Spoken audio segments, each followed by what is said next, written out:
तो दुकानदार यही कहेगा कि गलती आपकी है, आपको यहीं चेक कर लेना था, यहीं जला करके देख लेने दी। और भस्मासुर ने जब सुना तो कहा कि कहना क्या चाहते हो? नारद ने कहा यही कि वरदान जिसने दिया है उसी पर आजमा करके देखो, काम हो रहा है या नहीं हो रहा है। तो ध्यान देना, भस्मासुर तो दुष्ट है ही, ये अपने विवेक से काम तो करता नहीं है। विवेक जिसके पास होता है जो सत्संग करता है, क्योंकि बिन सत्संग विवेक न होए, तो ये सत्संग में जाता नहीं है, सो अपना खुद का विवेक तो इसके पास है नहीं। सो आज जैसे ही नारद जी ने कहा तो इसके दिमाग में बात आई कि बात तो सही है, क्यों ना भगवान शंकर के पास में ही जाकर के शंकर के ऊपर ही आजमाया जाए। आज ये पुनः लौट करके कैलाश पर्वत पहुंचा, शंकर को आवाज लगाई। महादेव ने कहा कि अब क्या हुआ?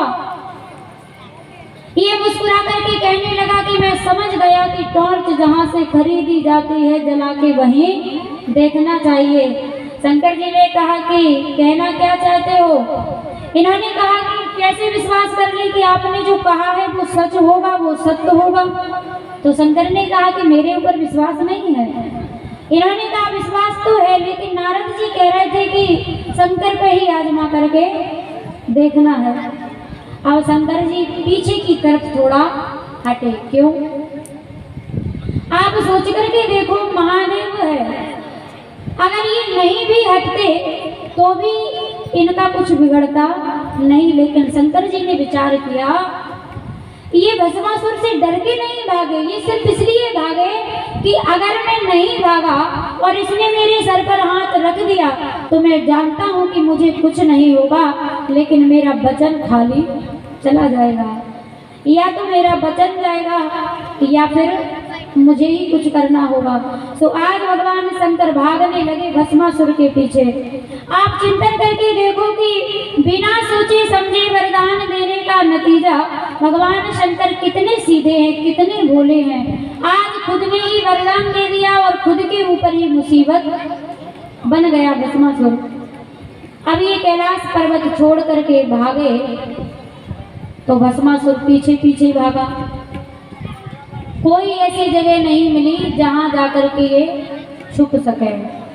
अब तो बड़ी देर हो गई शंकर जी को भागते भागते, लेकिन आपने ध्यान दिया हो जो ज्यादा पुराने वृक्ष हो जाते हैं, पीपल हो या बरगद हो, जो ज्यादा पुराना पेड़ हो जाता है तो वो मोटा तो होता ही है, उसमें बीच में ऐसी जगह बन जाती है कि कोई भी जाकर के छुप सकता है। पक्षी वैसे ही बना लेते हैं।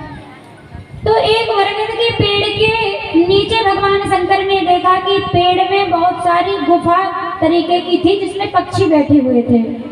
तो शंकर जी ने कहा कि मैं तो पूरा छुप नहीं सकता, इतनी बड़ी ये गुफा है नहीं। लेकिन शंकर जी ने विचार किया कि मेरा सर छुप सकता है, और वरदान में मैंने यही कहा है कि हाथ जब सर पर रखेगा तब असर होगा। तो आज भगवान शंकर अपना सर बरगद के पेड़ में छुपा देते हैं। भस्मासुर पीछे पीछे वहीं आ गया जहां भगवान शंकर थे। अब शंकर जी को बड़ी देर हो गई, भस्मासुर भागा नहीं। कहता है कि महादेव कब तक समाधि लगाओगे? जब तक आप यहाँ रहोगे तब तक हम भी रहेंगे, हम भी भगने वाले नहीं हैं। जब बहुत देर हो गई तो आज मन ही मन में भगवान शंकर ने भगवान नारायण को याद किया और कहा कि प्रभु आज मेरे ऊपर जो मुसीबत है, यहाँ ना तो लड़ने से फायदा है, आप ही चतुरता के साथ में मुझे बचाइए, क्योंकि नहीं तो फिर मैं बचने वाला नहीं हूँ, मुझे ऐसे ही छुपा रहना पड़ेगा। भगवान नारायण ने एक ही बार में सुन लिया कि महादेव परेशान है, लेकिन जल्दी जल्दी आए नहीं। क्यों नहीं आए? क्योंकि नारायण जानते हैं कि अगर जल्दी बचा लेंगे तो तुम बिना सोचे समझे वरदान देना भूलोगे नहीं। आज भगवान नारायण ने कहा कि महादेव पहले तो ये बताओ कि और वरदान दोगे बिना सोचे समझे? भगवान शंकर ने कहा कि आज बचा लो, आज के बाद बिना सोचे समझे कोई वरदान नहीं देंगे, आज आ जाइए। आज भगवान नारायण ने विचार किया कि कैसे बचाया जाए। सो आज भगवान श्री हरि ने माता पार्वती जी का रूप धारण कर लिया, श्रृंगार किया, साड़ी को पहना, आभूषणों को पहन करके।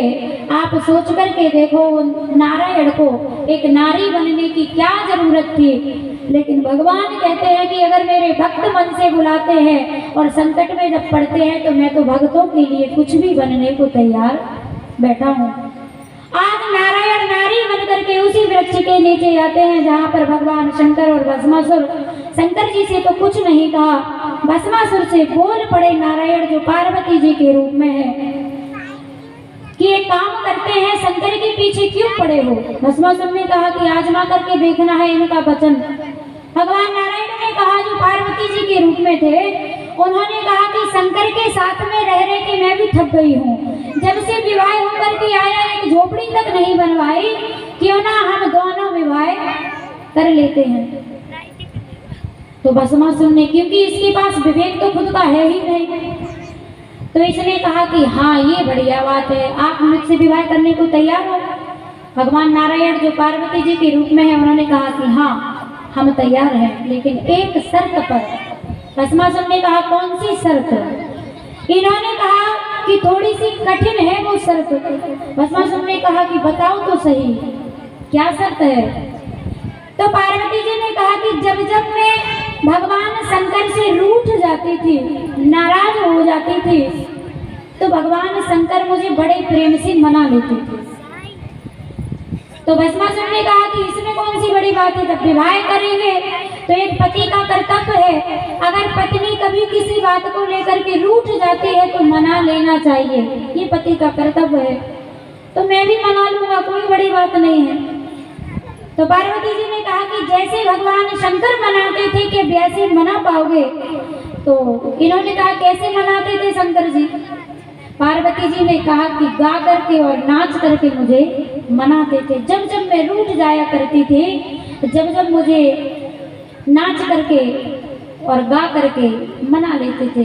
क्या आप नाचना जानते हो। भस्मासुर ने कहा नाचना आता तो नहीं है, लेकिन आप बताओ तो मैं नाच जरूर लूंगा। जैसे शंकर आपको नाच करके मनाते थे, मैं भी जरूर मनाऊंगा।